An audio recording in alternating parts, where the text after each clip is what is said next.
We've got a great presentation going on tonight. Taylor Curran is going to update us on the Prairie River project.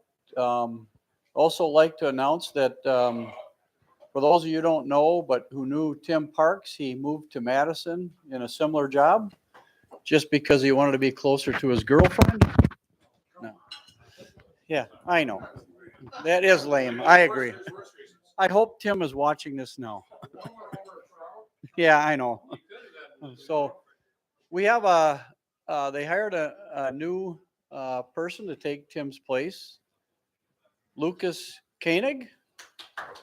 Lucas is originally from this area, so he knows it pretty well. So we're really happy he's on board and look forward to working with him. So a couple other announcements that we're going to have going on is May 21st, a tree planting. That's the right day, right, Taylor? It is. Yep.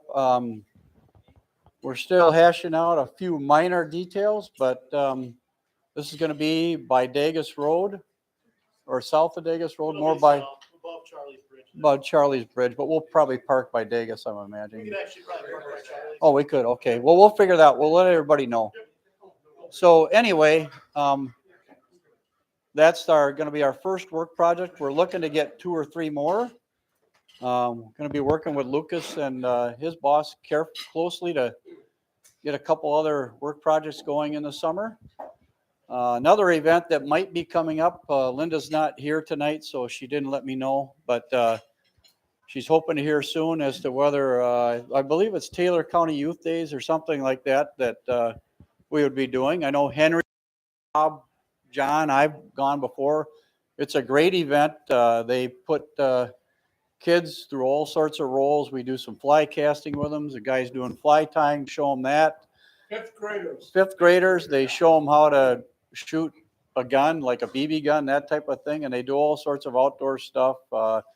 Usually some dog people there showing them some things with hunting dogs and stuff. It's all dedicated to conservation and being outdoors. So it's a great program. We hope that gets going again. We've been there, I don't know how many years now. So, but anyway, yeah, long time. If Bob can remember it, it's a long time. I didn't have gray hair. So anyway, beyond that, Linda's not here tonight, and I think she didn't come because I had this for her. We asked people to provide flies for the state TU. They're going to have a online auction this year because they didn't do a banquet. So when I did this, I told everybody in the newsletter that the person who gave us the most flies, tied them and gave us the most flies, would get a fly box, a wooden fly box. This is it. Really nice. I've got a few more of these, so there'll be some other things coming up that hopefully you can try to lunge onto one of these. And Linda's watching. Good. I hope I embarrassed her. Yeah, she's watching. So good. The other thing is next Monday, and we'll let John tell you about that. Okay, we're always looking for excuses to get out of town and tie flies and drink beer. So we established something called Hackle and Hops. Hackle and Hops, and it's going to be, we're going to try and do it on a fairly regular basis, and it's at the Sawmill Brewery. Now, if any of you don't know where the Sawmill Brewery is, it's in Merrill. And in Merrill, it's the old Department of Natural Resources building, an old stone building. The people that own Sawmill came in, young folks that came in, and they completely gutted the building, put in all of the brewing stuff, and then redid the entire inside. It's very nice. And we were there a month ago, over a month ago. We were there in January, the Monday after our chapter meeting. And we had 7, 8 people, maybe 10 people. Okay, I never could count very well. We also had Craig Cook from Fall Line. Yeah, he came and did a podcast when we were there. So anyway, it was a fun night. We're having it again this coming Monday night at Sawmill. If you want to be there, just show up at 6 o'clock. I got word from Craig, who owns the place. Zach. I knew it was one of them. Yeah, I need another beer, I think. Anyway, Zach called me and said that I publicized it that there would be, pizza. Normally pizza there is really good because it comes out of the stone that stone-fired pizza place out in Athens is where they get their pizzas. But he said they're having trouble with the supplier, so there'll be other things you can order if you want to eat there. He also said if you want to bring your own stuff in, you want to stop at Chips and get hamburgers or something, that's not a problem. But the beer is there and it's really good stuff. We're going to start at 6 o'clock. We go till they close up at 9 o'clock, and it's a good time. It's a good time. And even if you don't tie, you just want to get out of the house, you want to get out there, come on over. I know we had Jim and Steve there last time. They just sat around and watched us and made fun of our tying. But other than that, just come and have a good time. That's coming Monday at Sawmill in Merrill. Couple more things real quickly. Is this on? Sort of. Okay. Anyway, the WAVE program, we had, I think it was 6 successful groups last year. We are hoping to continue that, and we are asking anybody else. I think in the newsletter, I put my email address and phone number down there for you to call me.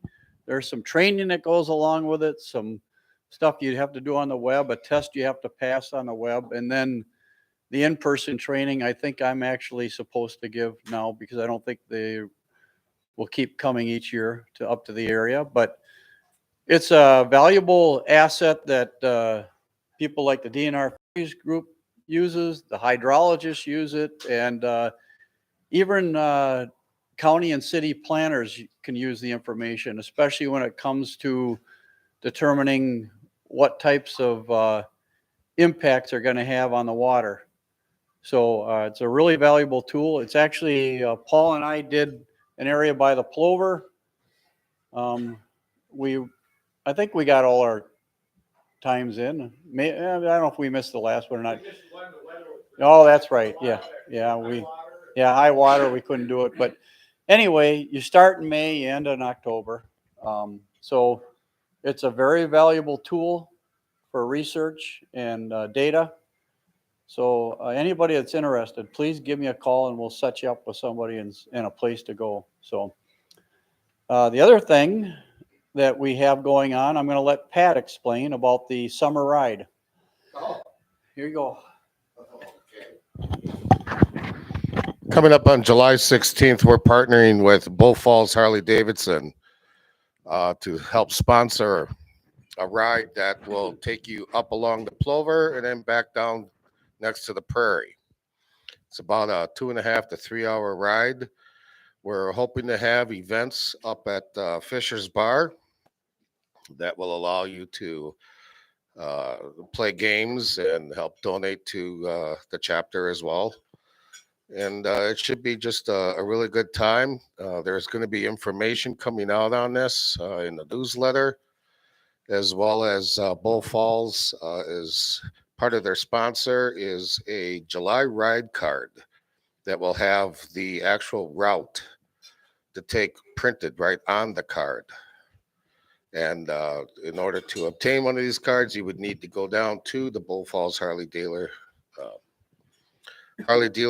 and purchase one of the ride cards. And part of the proceeds come to the chapter as well. So, yeah, you can. Well, it's motorcycles, so any kind of bike. If you have an Indian, if you have a BMW, a Triumph, whatever you ride, even a Suzuki. There you go, a Honda. Doesn't matter as long as it has 2 wheels and you're out on the road with bugs flying in your teeth. It's a good thing. So, July 16th. That's the actual day of the ride. That's the day of the ride, but the whole month, yes, you can go anytime you want. You don't have to go on that particular date, but that is the date that we are going to be holding the events up at the Fisher's Bar. So, all right.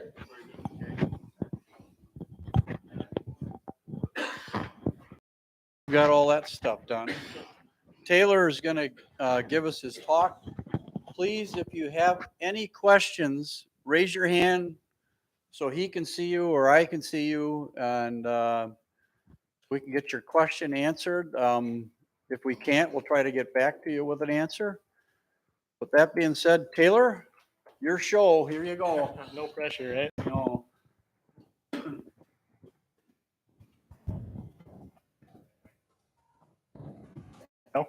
We'll find out, I guess, right?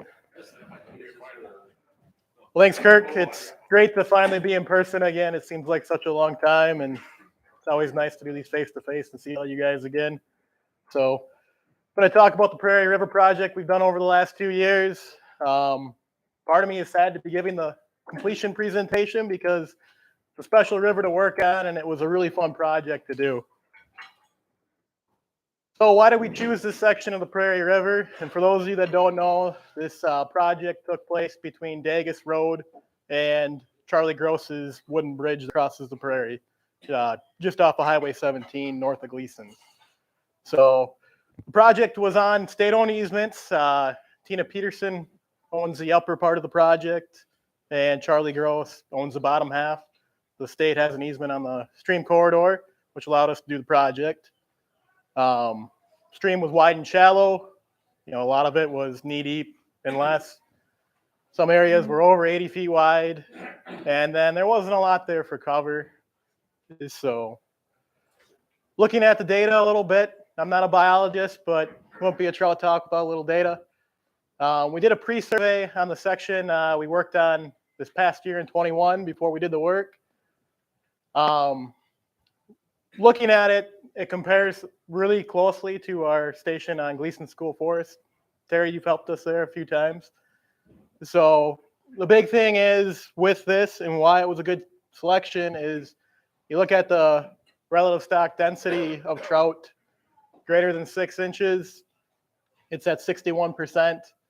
You go up to 8 inches on brook trout and it starts dropping really fast. So basically that's saying there's, you know, with the trout per mile, there's quite a few trout there, but they're relatively small. So one of the goals of this habitat work is going to be, you know, increasing the overall size of the trout. This is the Gleason School Forest data. As I said, it compared really well. The section I worked on this past year actually shocked a little bit better in terms of trout per mile. The Prairie in general, with the Gleason School Forest Station, it's a trend site. So with the exception of 2020, we were able to shock it every year, I think since 99. And it's actually been holding really well, even with the pandemic. What we're seeing right now is pretty comparable to 2019, the last time we shocked it.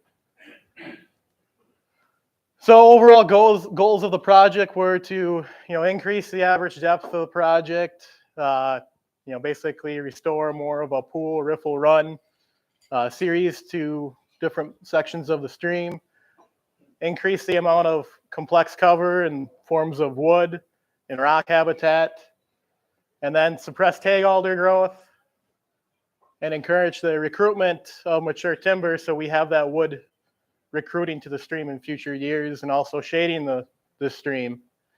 And then, like I touched on a little bit earlier, increase the size quality of trout to see some more trout, you know, up around that 10 and greater size. So, you know, we can maintain cold water, but we can't make warm water colder with these projects. So that's why this section had good cold water, and we couldn't necessarily make it colder, but we could help maintain that cold water through the 6,000 feet of stream. So I hope that kind of makes sense to everybody. So overall, on the 2021 section, which went through Charlie's property, was the second and final year of work, about 3,000 feet in length. You know, channel shaping is the main technique we used in this section. That's basically what we used to call dig and pile projects. It's where we reshape the stream, create pools. We leave the riffles alone. They're natural hydraulic controls. We try and maintain that throughout the project with no digging. And then we add large wood and rock. The rock are more than just, you know, in-stream habitat. We also use the rock to pin logs we're installing to hold them in place. That way we can get away from a lot of cabling And we don't use any rebar anymore, but it's a little bit more natural, just pinning stuff with rock. And then it also catches, future recruiting timber too. So another large component of this project was brushing, and then tree plantings that you guys helped with last May, and we hope to do again this coming May. We made another new parking area off of Highway 17 this year too. There wasn't a great parking area down there before. Charlie Gross has an access road that goes into his fields back there, and oftentimes, people were parking in front of his gate, so he couldn't get farm equipment through. So it was a nice little caveat we could do there. Where is that parking area? It's right off of Highway 17, Off of Gross Road. Gross Lane. It's across from Gross Lane. If you know where Echo Lake is, you're the opposite side of the highway, north of Gleason there. I would make one remark about this. I talked to Charlie a couple times, and one of his big things about people on his property is that people don't necessarily respect property rights. Charlie's a decent guy if you treat him right, and he's been a Definitely. decent guy with you. Definitely. I mean, there's some things that the DNR had to repair because of damage that people did. So my big thing on this is when you go someplace, if you're on private property and you have permission, respect the property. Don't throw waste, don't throw garbage, don't tear things down, don't try to fix things that you don't know how to fix. Leave it the way you saw it. If you see waste, I always bring a trash bag with me. Bring one with you and clean up. The landowners, if they see people doing that, you're their friend for life. Yeah, and Kirk brought up an excellent point. So I should probably explain the easements a little bit on this section of stream. Basically, they signed a perpetual easement late 60s, early 70s that allows people to trespass on their property for the purpose of fishing. And that easement is throughout the stream, but also is 66 feet from the ordinary high water mark. So it's not full-blown access to the entire property. It's limited to 66 feet, basically from the stream bank. So in terms of channel shaping, it was 3,000 feet in length this year, same as last year.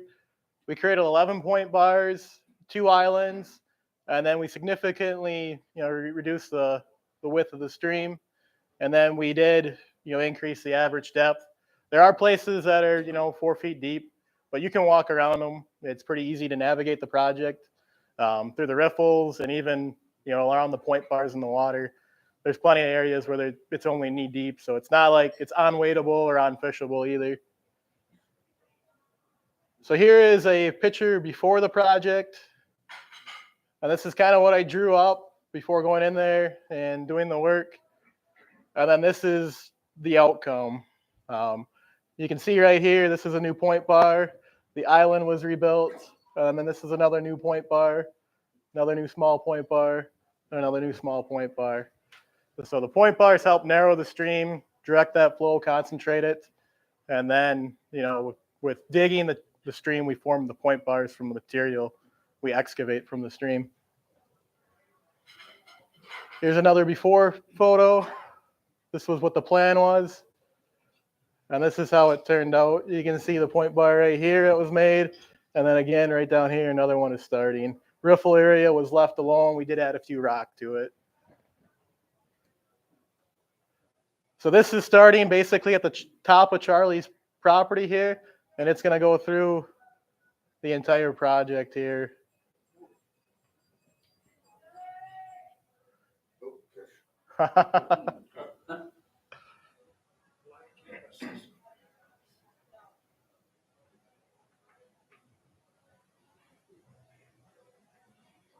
This was taken pretty recently too, so ice never really formed on any of the project over the course of the winter.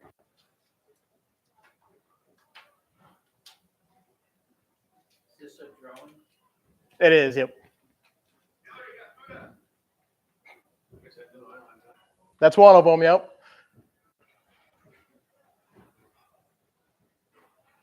There's the second island then. This island was actually there. I just kind of rebuilt it. The one channel around it was pretty silted in and choked out with tag alders. So we freed that up.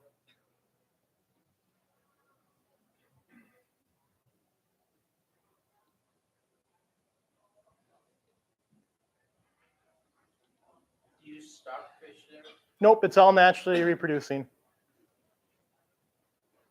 You stop stocking fish in all the local areas, right? You don't stock. Basically, everything that's naturally reproducing, we don't stock on top of anymore.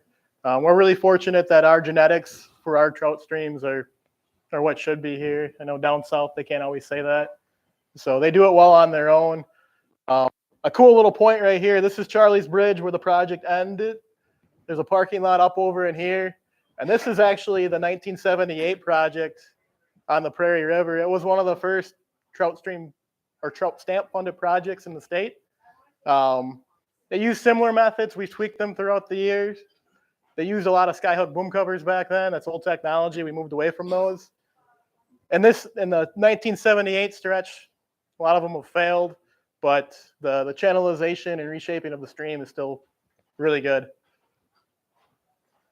So for large wood, we installed 60 trees for this project. It was really nice because we needed a lot of trees and a source to get them.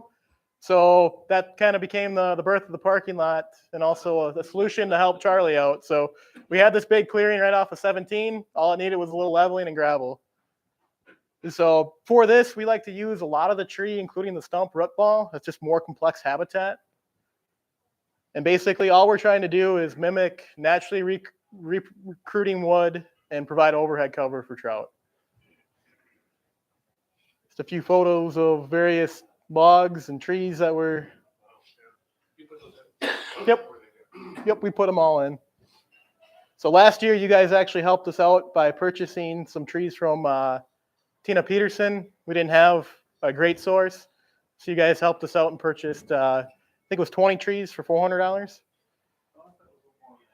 Okay, I could be a little bit off on the numbers, but yeah, we didn't have that source of trees, and it was a pretty good component to do. So large rock with this project, did about 125 of the smaller ones, which were 2 to 3 foot in diameter. And then for the bigger ones, we did 175. It's a little more than we did last year. And like I said, there are rock in the stream, but it's not unweightable. And they serve more of a purpose than just being rock in the middle of the stream. They're pinning wood, and then they're also helping, recruit future wood.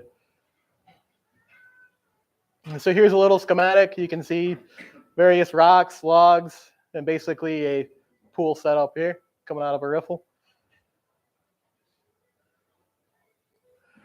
Brushing, so in 2020, I wasn't able to have a large summer crew, so it kind of forced me to think out of the box a little bit on how I was going to brush 3,000 feet of stream. And I did a lot of this work with an excavator, so I already had an excavator coming on site, so I thought I would try something new, a FECON attachment for an excavator. And basically, the first year, I think it took me 3 days to brush the 3,000 feet on Tina's property. And then this year, I was a little bit better with it. And it took me 2 days to brush the 3,000 feet on Charlie's property. Right? No doubt. I'd like to have it longer. But it was really cool. Basically, the FECON takes and it mulches the tag alder, the brush, and it disintegrates it. I got better the second year I ran it. The first year, a little bit of a learning curve, so some of the stumps were a little bit higher. But I did notice, this summer, looking at last year's work, there's not a lot of tags coming back from that. When we brush tags and cut tags, they come back for a few years before we finally knock them back and kill them. Where this method, I'm holding out hope where it'll keep them dead. So. You just go into the soil surface? Yep. Nope. Well, basically, our streams up here are stuck in a state where they're constantly basically resetting the clock on tag alder growth. And so a lot of our projects get choked out with tag alders, and the natural succession of tag alders is about a 25-year cycle, and then there's other things coming up that suppress tag alders, shade them out, and with deer densities and other things, we're not seeing that 25-year cycle break.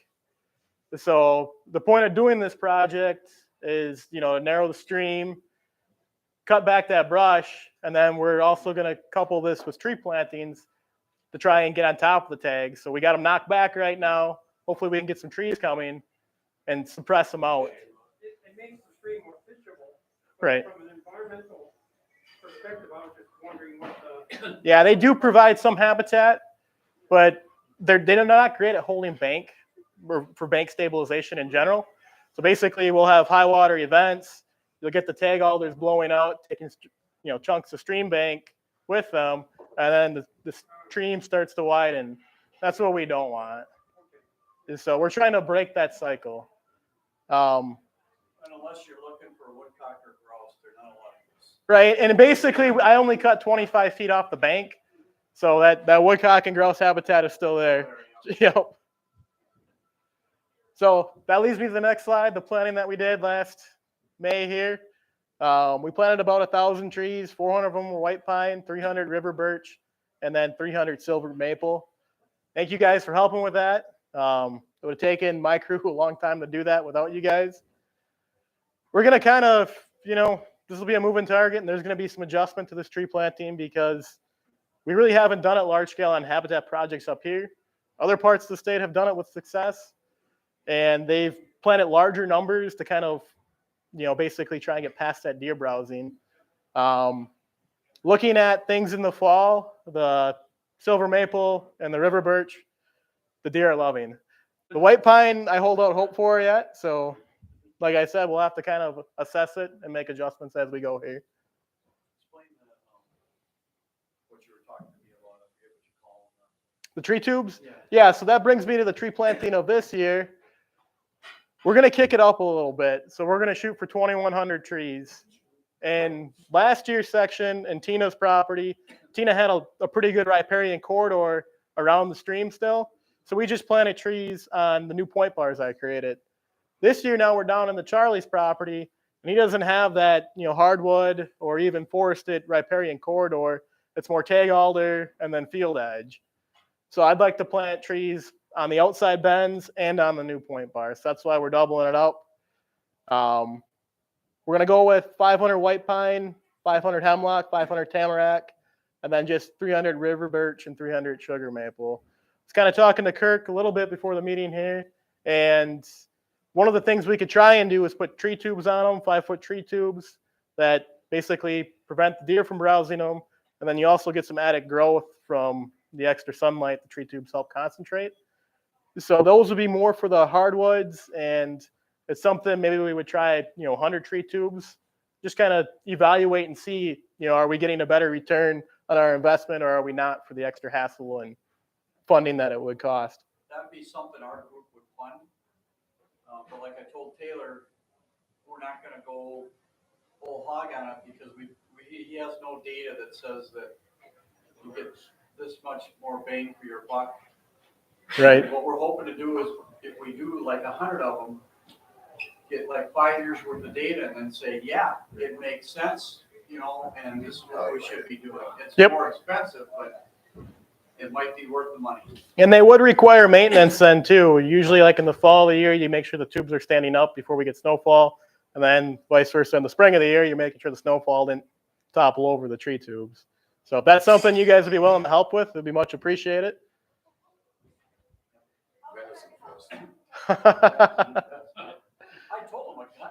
So then, just a quick rundown of the entire project. So it took us 2 years.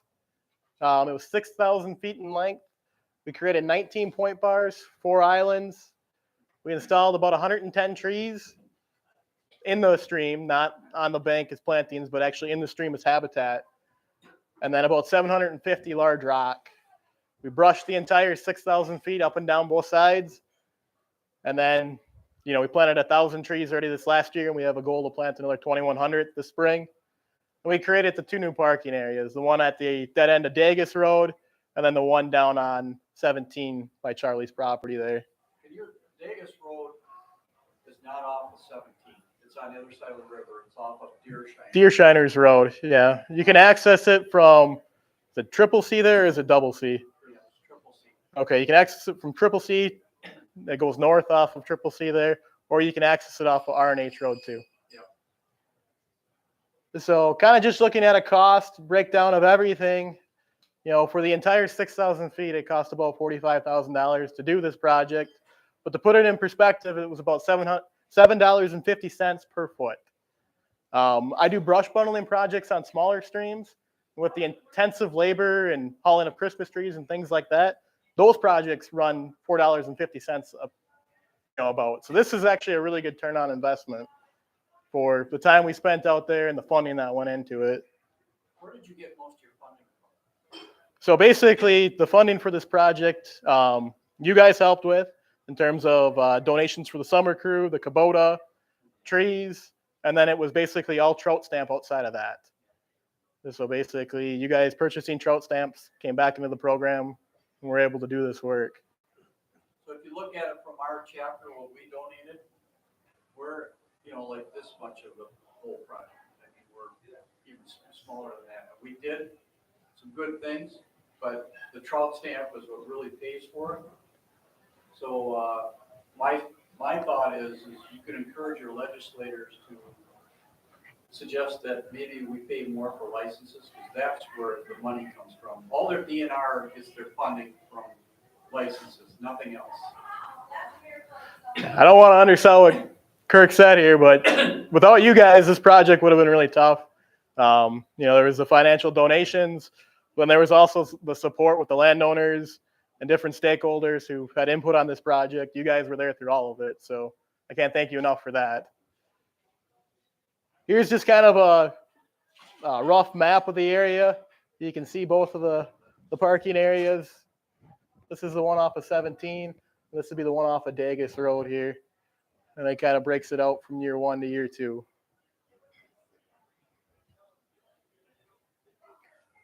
So what else have we been up to over the past year?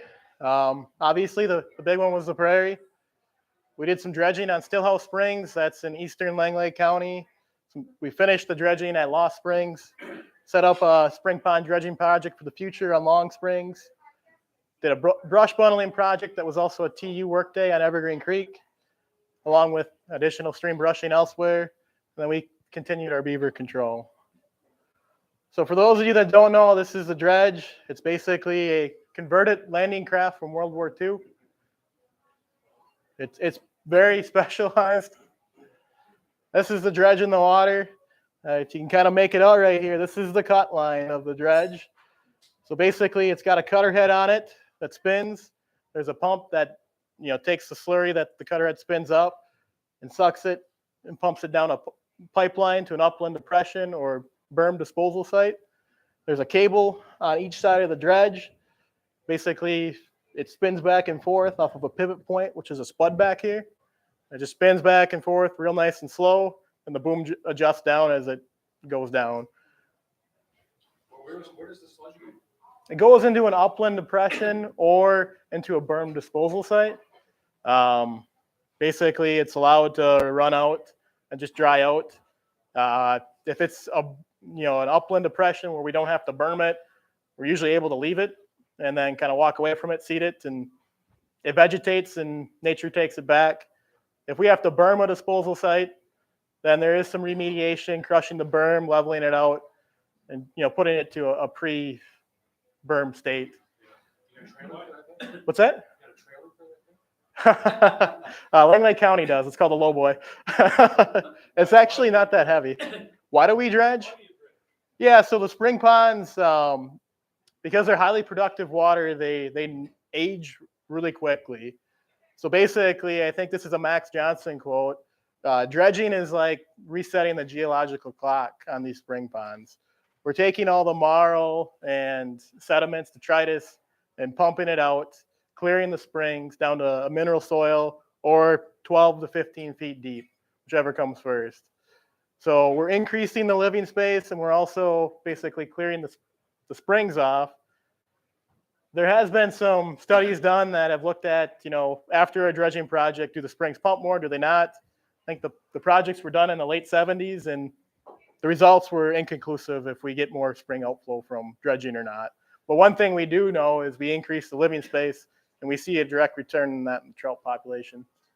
Yeah, our chapter paid for dredging the spring.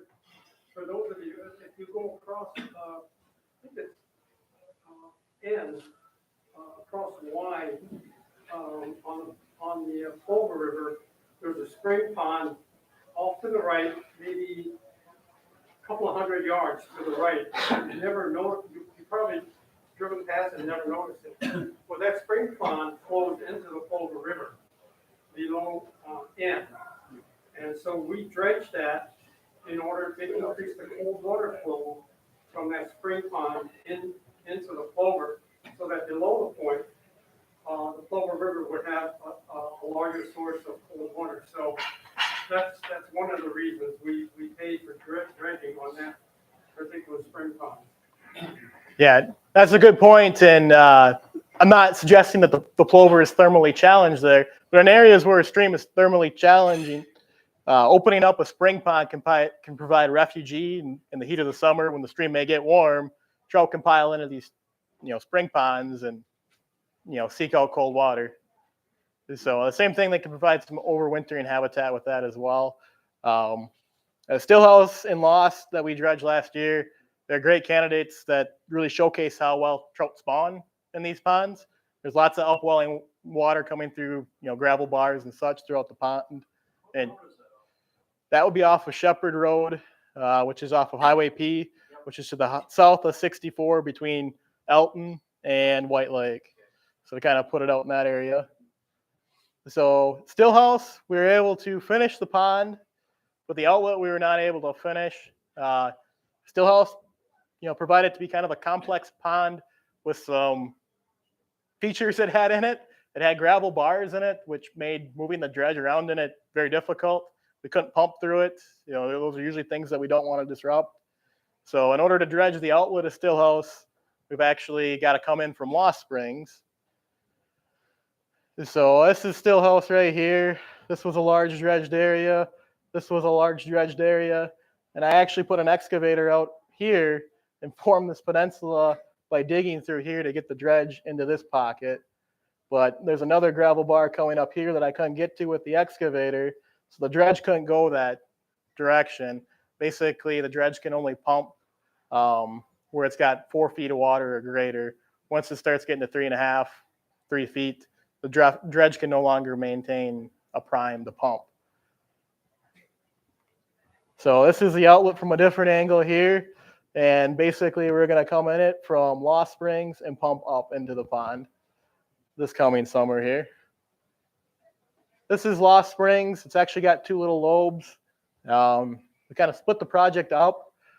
We did one lobe with our smaller Nessie dredge, and that machine needs some work. And then this bigger lobe we were able to do with our, big dredge. Jeff Reisman, our dredge operator, was able to finish the main lobe here, and he went all the way down the combined outlet of Lost and Stillhouse as far as he could go until basically he was hitting that mineral soil at around 4 to 3.5 feet. Do you have any vegetation issues in these ponds? They're highly vegetated, but I wouldn't say it's an issue. After we get done, it changes the complexity of the pond. The vegetation isn't as prevalent. We do leave areas basically that are still, marl and muck where there isn't springs. I think usually around 20% or so to provide different habitat for, bugs, turtles, everything. So we don't take everything, but this is actually the smaller lobe of Lost, and this is the larger lobe over here. Do they have rookies in them? So we were able to do some flake netting surveys on these ponds. Stillhouse we did this last spring. I don't have any data from it. And then Lost we did a couple years before. There is brookies in there. They're connected to Evergreen Creek, which does have brookies and browns. But I don't think we found any browns in Lost or Stillhouse. So this is the outlet of Stillhouse right here. It joins up with Lost. And basically it runs down here, and then eventually it joins up with Evergreen Creek, which eventually flows into the Evergreen River.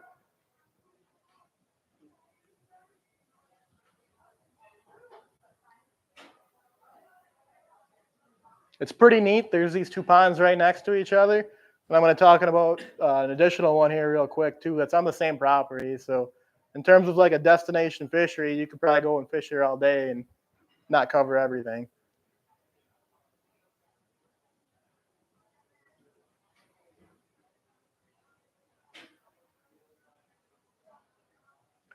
So Long Springs, we set this up to be dredged down the road here. It's on the same property.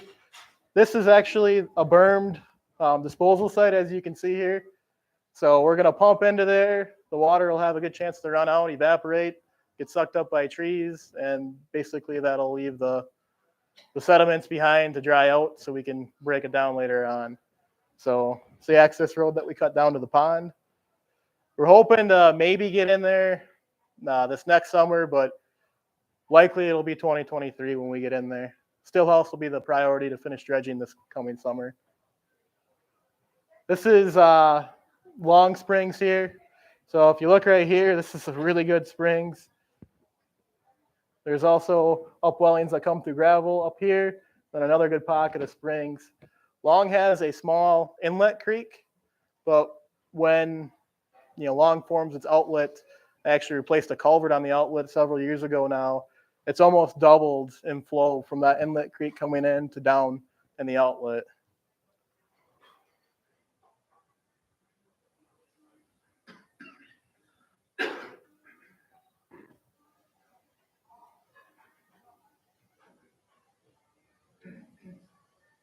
These pond complexes are pretty cool. We're in a really unique area of the world in Lang Lake County. There's a really high concentration of them. Unfortunately, a lot of them have been dredged. You can really see the springs, and actually you can see the marl and the shadow of this big spring right here.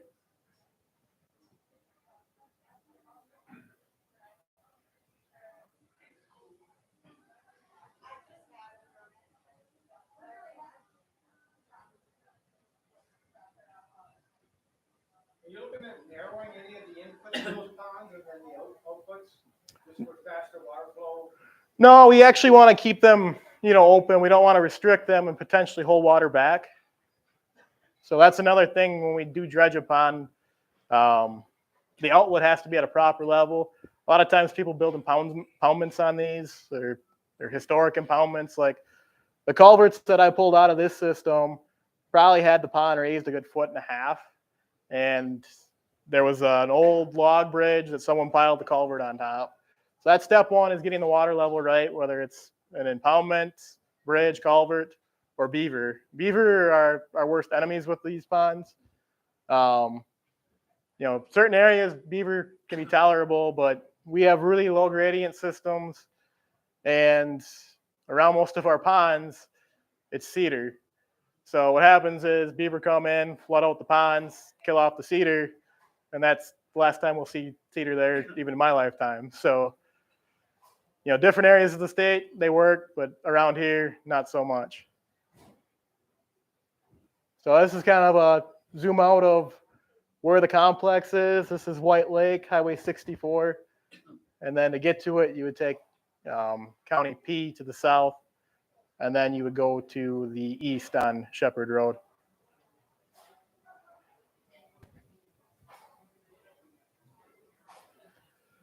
So kind of in the same neighborhood here, we did a brush bundling project on Evergreen Creek. It was 1,200 feet in length. We started at the top of the state property and worked down towards Evergreen River. Basically what we do with these projects is we take tag alders and Christmas trees, we put them in the stream to narrow the stream. And what that does is it forces the water to downcut. These bundles then collect sediments and other materials coming downstream, and eventually they'll form new bank. So it's like the stream doing a dig and pile all on its own. That was also our August work day with Northeast Trout Unlimited Traptors. Here's just a few photos. You can see the brush bundle there on the left. Another one on the left. And then just a relative location on where it is. It's on Evergreen Creek, which, Stillhouse, Long, and Lost all flow into Evergreen Creek eventually. So this is just a little bit further downstream from those projects. Stream brushing, I'm not going to read through the entire list, but our main focus this year was on the Prairie and the North Branch. What we've done is we formed a rotation with our stream brushing. We try and hit it every 3 to 4 years. COVID kind of interrupted that a little bit. But basically, we go and we try and clear the brush out on the outside bends of streams. I actually started an LTE position that was basically set up for just brushing. So when I got here, we were cutting tags that were, up to 6-inch diameters at times. And now we're cutting them and they're about, 2 inches in diameter. And it's a lot easier to maintain these streams going back to them every few years rather than letting them get to a point where they're choked out. So, and the hope is that if we keep knocking the tags back, maybe we'll get some trees that come in and can start shading them out. It's yet to be seen if that'll happen, but it's a lot easier to fish and it protects the bank by doing what we're doing. So we've gotten it down to more of a manageable state. And then beaver control, we had a little bit higher year. I think 7 of our beaver came off of Spring Creek in Lincoln County.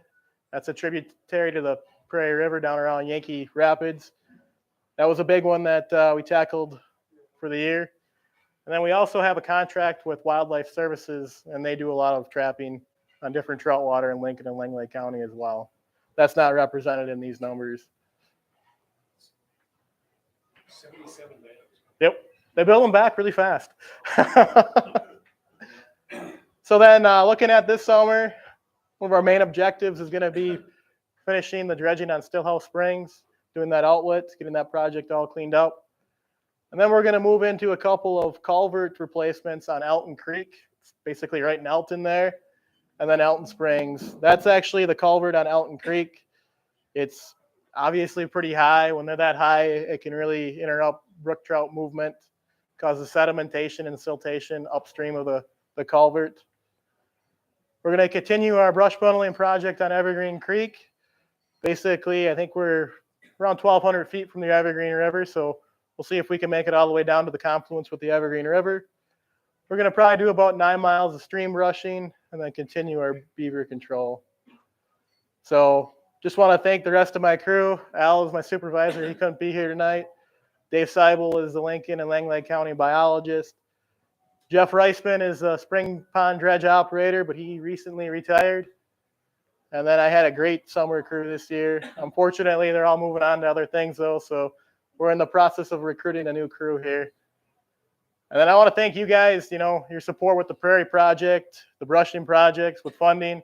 It's been awesome.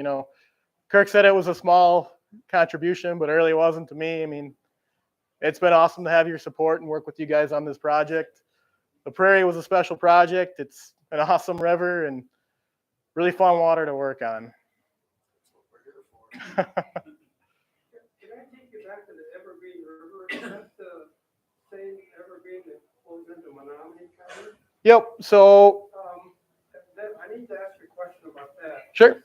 Is it true that Evergreen River is the only river that has natural reproduction of rainbow trout? Okay. Have you heard that or not? So I worked on Evergreen Creek, and Evergreen Creek is the one I was talking about here. But that flows into the Evergreen River, which is the river you're talking about that flows into Menominee County and flows into the Wolf. The Evergreen does not have the naturally reproducing rainbows, but Drew Creek does. Drew Creek is part of Woods Flowage. Drew Creek basically starts as Woods Flowage, goes down through. There's a series of spring ponds that joins it, and then it flows into Florence Lake. Drew Creek does have naturally reproducing rainbows. Is that the only place where rainbows naturally reproduce in Wisconsin? I don't think it's the only place, but it's probably one of 4. Yep, 1 of 4, I think. Yeah. So that is a pretty unique niche that we have. Yep. Last time you and Dave were here, Dave talked a little bit more about that. Yep. That was what, 2 years ago? I believe so, yeah. 2 or 3 years ago. So yeah, fortunately with Langland and Lincoln County, we have a lot of NR trout water. We've got the diversity with the browns and the brooks. In Langley County, we have a few streams that are pure brooks. Then we have the rainbow trout component. We've got the kokanee component, and then also a lake trout lake too. We got a question online here from somebody who will remain nameless, Linda. Does it take long for any invertebrate life to recover after dredging? After dredging? I wouldn't think so, because we see algae come right behind us, and that's basically the bottom of the food train. So, and we don't take everything either, because we leave that 20% or so alone as a little bit of a seed source and different habitat for things. I've also heard somebody complaining, not complaining, but was talking about the work that was done on the Prairie, and it screws up all of the invertebrate stuff, so that's not gonna come back for a long time. You wanna address that at all? I mean, it's a stream, so there's a source above it that's going to keep recruiting through it. Basically, within a week, there was already algae growing throughout the stream. I'm sure it does affect it, but it doesn't take a long time for things to come back. One thing you might explain is the fact that when you do a project like this, you get monitored. Explain that and the results from that. Yeah, so, we did a pre-survey with the Prairie River project. It's a 5-year deal, so we do a survey beforehand, and then in 5 years we come back and do another survey to see what the project actually did. In addition to that, I had a temp logger out the year before I did the work, and I plan to come back again after the project to kind of evaluate the temperatures. And I do have another control site, so I'll be able to relate that to other temperatures on the Prairie for the year. And within that, we have a database where we do all our reporting, and basically, we're accountable for the information we put in, the money we spend. So if somebody does have a question, they're able to contact basically our rivers biologist, and he's able to assist them with the data we provide. But you actually have a person in the DNR that kind of monitors this, that grades everything, right? I wouldn't say grades it, but this project was looked at, and we did get a good job out of it from that person, because someone did inquire about it and wanted some numbers and different data from the project in terms of what we did and how money was spent. So, and that person was really supportive of the work we did. Those coconut, they're only south of 64? They're in the Drew Creek system. Any panfish in those ponds? Well, the spring ponds, that's a good point. There is green sunfish. We find them in almost every spring pond. If anybody's here fish McGee Lake, probably gone there and complained about them, but we had an LT last summer that went to McGee Lake, did a little harvesting, cut open a brookie. It was full of green sunfish. So yes, it seems like green sunfish are in all of our spring ponds, but beyond that, we don't see too many other panfish. We don't want to see, too many other species, especially like largemouth bass. Yeah. That's the death of. Right. Yep. Do you ever get trout stamp money to redo or upkeep improvement projects that you've already done? Because it seems to me, every time I hear about trout stamp money being used, it's for a new project. Yeah, no, that's a And, a lot of these projects need to be rehabbed and need to be kept right. up. So yeah, that's a great question. I don't think there's anything out there that says we can't spend money on maintenance. And the way we do a project now, it's, the intent is to basically do the project, and I wouldn't say never go back, but set it up so it doesn't need maintenance. Late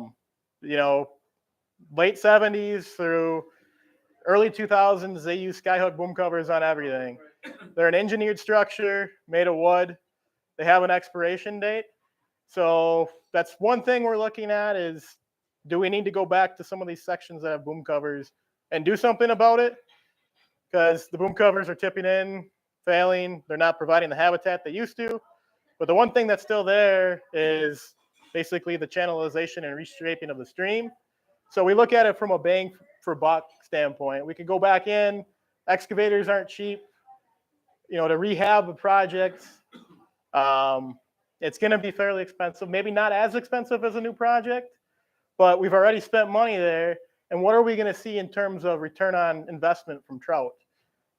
We have several trend sites that are through the skyhook boom cover sections, and they still hold trout, and really nice trout. So looking at it from a cost per trout gain, there's not much to be had there. And that's not to say we won't go back and brush, because we do brush a lot of our past habitat projects. And I think that's a really good form of maintenance. I think one of the complaints I hear about the old method of doing the stream improvement is that when you go under the bank, you provide great cover for big trout. Yep.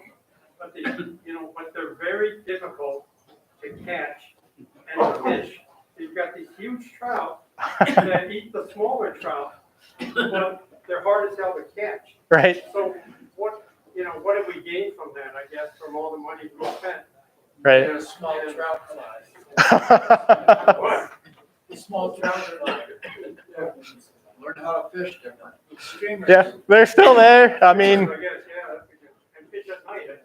I've never installed the skyhook boom cover, and I don't ever plan on it. So it's old technology. I mean, we're constantly trying to evolve and get better. So what I'm doing right now, somebody 20 years from now may think is not the latest and greatest thing anymore. That just means we've advanced and moved on. So I assume the whole point of tree planting is to outcompete the tag olive. it is. Yep. What's your, Peace. what's your thinking on grasses? I know back in the past, Yep. they used a lot of like reed canary grass, which is an invasive Yep. non-native species. We have a retired fish biologist in our chapter who keeps pushing for using grasses. And I found out there's a native grass similar, it's also considered a reed. Yep. It's blue joint grass, Mm-hmm. and it grows similar to reed canary grass, but the DNR considers it one of the most valuable wetland grasses in the state. We think there's some of it on the Deerskin River that seems Okay. to be doing a good job. Okay. Would you consider something like that in that gross area where it's mostly open? Yeah, I mean, I don't think it's bad to consider things and look at it, but historically, you know, we're in the northern freestones, and our streams had a riparian corridor consisting of, you know, mature hardwoods, cedars, you know, conifers, right? So, you know, different areas, different treatments. You know, southern Wisconsin, driftless area, yeah, they're prairie streams, and that's how they should be managed. Up here, we're trying to manage it as it naturally would have occurred. So, and that's more so, you know, like a mature forest setting. You brought up reed canary. They used to plant reed canary on trout habitat projects, and right now we're going through all those projects and brushing every 3 to 4 years because the reed canary is still there, but the tags still persist. It's coming through on the reed It canary? is. So I mean, Oh, that's good. it keeps it back a little bit, but it's still coming through. So I think that's where we're still shifting towards trees. Maybe trees aren't the answer, but I think it's worth a shot. You know, we don't want to keep doing the same thing over and over again and expecting different results. So that's why we're trying trees, and we may have to make adjustments such as tree tubes or planting densities, changing different species. So There are other things besides the stream that matter when you plant things. Like when he talks about a riparian area, I do a lot of bird hunting. That 35 yards off the stream is prime real estate for woodcock and grouse. And if you plant the wrong things in there, food gets screwed up and they move out. So there are more things than just the stream to be considered when you do these plantings. And that's where it gets really weird because a lot of what the average person might think works, kind of works, but long-term really doesn't. That's where these guys spend a lot of time, and they spend a lot of time with the forest biologists and stuff like that before they make decisions. So it doesn't really take a lot of pre-work before decisions are made, you know, and it's amazing. I've tried to work with the rough grouse people a couple times, and they're kind of not interested because they're just focused on what they want, but they are getting more and more trout people in their midst, and I've learned that there's some guys that do want to talk maybe this year about some things. There's some areas on the Clover River that house a lot of woodcock and grouse that what work they could provide money for could also help the stream long term. So I think if any of you guys ever get interested in stuff like that and you're willing to talk to other groups, it helps for us to be talking to them because we have more in common than they think. Kirk brings up an interesting point too on the Prairie River. But have you fished the hackbar section? They planted basically a willow species in there that's not native, and it does a great job of shading out tag alders. It's excellent recruitment of wood to the stream, but it's almost to a level that's a little more than we would like. They do. And that brings up a maintenance, standpoint for us. I don't know what the thought process was. Yeah. Yep, they have that issue there too. So they're good and bad, and that's a non-native species. So that's why we're gonna try and manage it the way it was, like pre-cut over. So if that makes sense. Terry. I haven't seen you without sunglasses on. The Point Fork project upstream from the school forest parking Yep. lot, that's got to be over 5 years now. It is due for an evaluation. We weren't able to get to it, so hopefully this summer we can get to and evaluate it. Yeah, I'd like to see what's in there. I think it's been turned into deeper, slower water, so I'd be curious to see what this. Right. Part of it, yes. Yeah, The fish have gotten to a larger size. that was an interesting project because the pre-survey there was actually pretty good in terms of bigger fish. I remember, shocking several, 18-inch brown trout out of there. So it'll be interesting to see what it's done. They're still there. Yeah. I'm gonna have to learn to fish with electricity. Well, that's why you tag along sometimes, right? Henry, there's your answer. To get the electricity and the net. Right. And even then, they're not easy.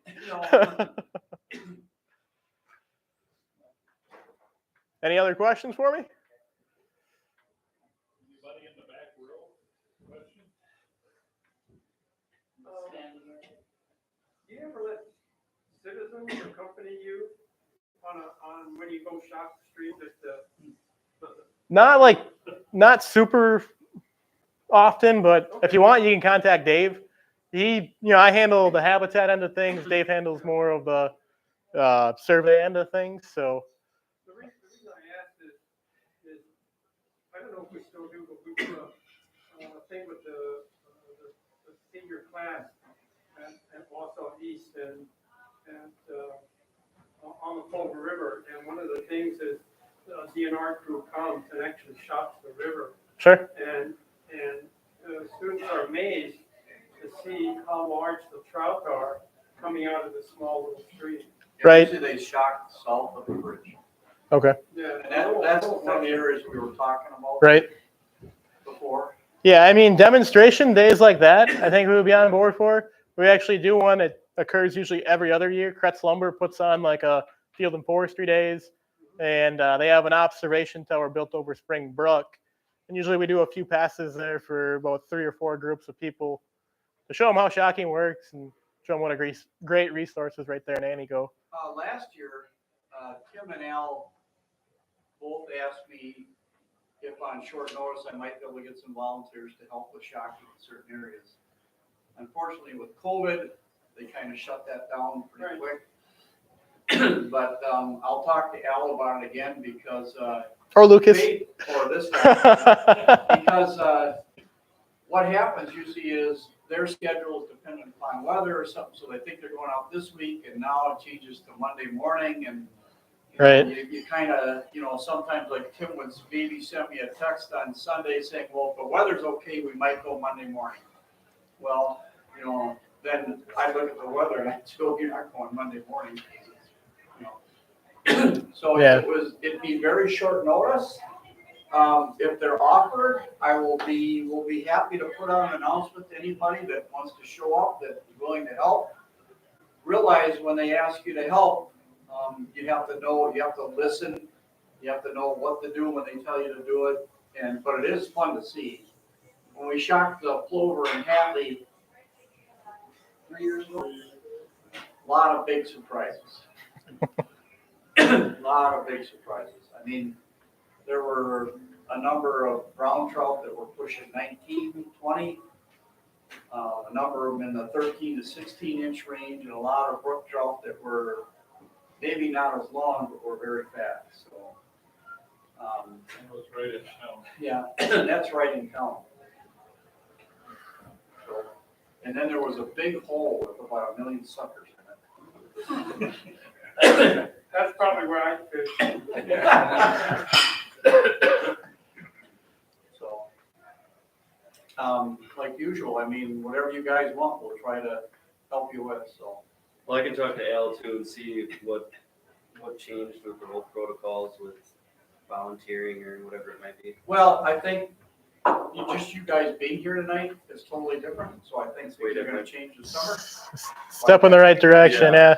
So, and what is the protocol now might not be the protocol Right. next week for all we know. I mean, Right.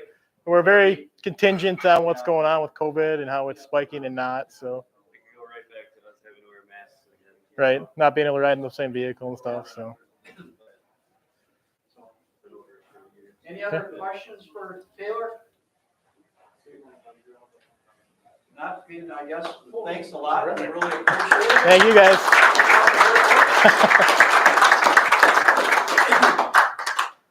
And, we'll hope to get one of you guys back here next year. Definitely. Maybe I'll know some more. You can put something together.